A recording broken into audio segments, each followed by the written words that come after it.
ইমানদারের কানে যখন আল্লাহর নামের আওয়াজ পৌঁছে যায়, ওই ইমানদার স্থির থাকতে পারে না, তার জবানে আল্লাহ পাকের জিকিরের ঢেউ শুরু হয়ে যায়। ঠিক কিনা জোরে কর।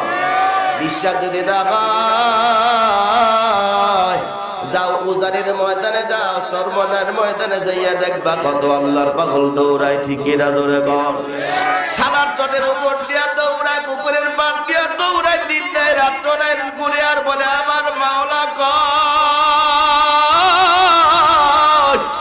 আমার মাওলা কয়, আমার মাওলা কয়। রাস্তা দিয়ে দৌড়ায়, খাওয়ার শক্তি নাই, ঘুমের শক্তি নাই, লজ্জার ছাদের উপরে দিয়া দৌড়ে আর আমার মাওলারে তালাশ করে। ওরে আমার যুবক ভাই, কত জায়গায় যাও, একবার সরবরার ময়দানে যাইয়া দেখো কত জিকিরের আওয়াজ তুমি পাইবা। ঠিক কিনা জোরে কর। পাগলের মিলন মেলা, দুনিয়ার কোন পাগল না, আল্লাহর পাগল। বহু দেখবা দাড়ি নাই, উপরে দাড়িও ছিল না, শরীরের মধ্যে কত গুনাহের ময়লা নিয়ে থাকতো, গুনাহের কাপড় নিয়ে থাকতো। মাজারের পাগল থাকতো, গাঁজা টানতো। সর্বনাশ যাওয়ার পর ওই লোকেরা পরিবর্তন হয়ে সুন্নতের লেবাস নিয়ে আসছে। ঠিকই না জোরে কর। রে আল্লাহর কথা বড় মিসকাত রাহমাতুল্লাহ আলাইহির জামানায় প্রতিদিন বছরে 2 বার বাবিল হয়। কয়বার? দালালি করার জন্য আসি নাই, বাস্তব ঘটনা। একবার ইসহাক রাহমাতুল্লাহ আলাইহির জামানায় একজন, ওই আপনারা দেখবেন যারা সর্বনায় গিয়েছে, স্বেচ্ছাসেবকদের খাবার রান্না করার জন্য আলাদা পাতিলের ব্যবস্থা আছে না নাই? কথা বল নাই? আলাদা পাতিলের ব্যবস্থা আছে, আলাদা রান্না করা হয়, বাবুর্চি আলাদা হয়। কিন্তু ওই মাঠের মধ্যে একটা প্রথম দিন আর দ্বিতীয় দিন শরীয়ত সম্পর্কে বয়ান হয়। কি কর বয়ানের ডাক আলাদা, শরীয়ত মানে সম্পর্কে আলোচনা হয়।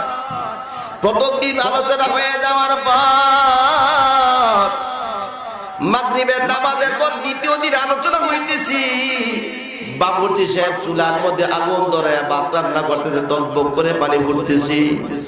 তার খেয়াল কিন্তু আগুনের দিকে না, আল্লাহর গোলামের খেয়াল হলো ওই বয়ানের দিকে। জোরে কোন আল্লাহু আকবার।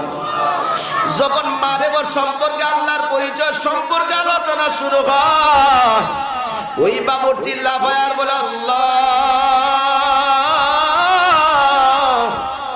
তোমার প্রেমের যাতনা সহ্য করে থাকার মতো আমার নসিবে নেই।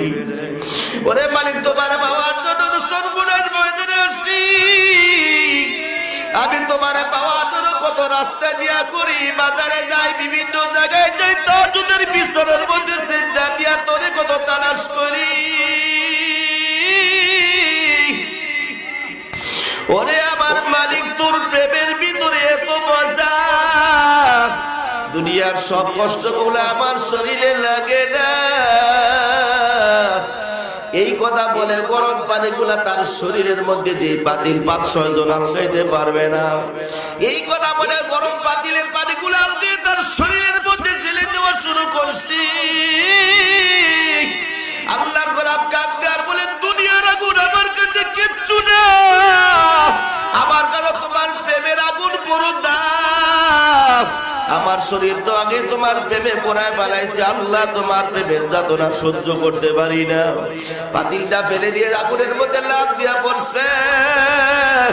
তারপর আল্লাহর গোলামের শরীরের মধ্যে আগুন লাগে নাই, লাফায় আর বলে আল্লাহ আল্লাহ আল্লাহ বলে লাফায় আর আল্লাহ আল্লাহর জিকির শুরু করে দিলেন। ও আল্লাহর গোলাম, একবার চলো ফাল্গুনের মাহফিলে কে কে যাইবা? ওই এশকিস্তানে, এশকের ময়দানে কে কে যাইতে চাই? হাত তোলে। নারে তাকবীর, নারে তাকবীর। আল্লাহ কবুল করো, জোরে করে আমিন। যান একবার 5 দিনের সফরে যান, বহু জায়গায় তো ঘোরাফেরা করেন। 5টা দিন আল্লাহর জন্য, আল্লাহর পাগলদের মিলন মেলায় গিয়ে দেখেন কত মজা পাইবেন। ঠিক কিনা জোরে কর। আল্লাহ তৌফিক দান করে। আরো জোরে করে আমিন।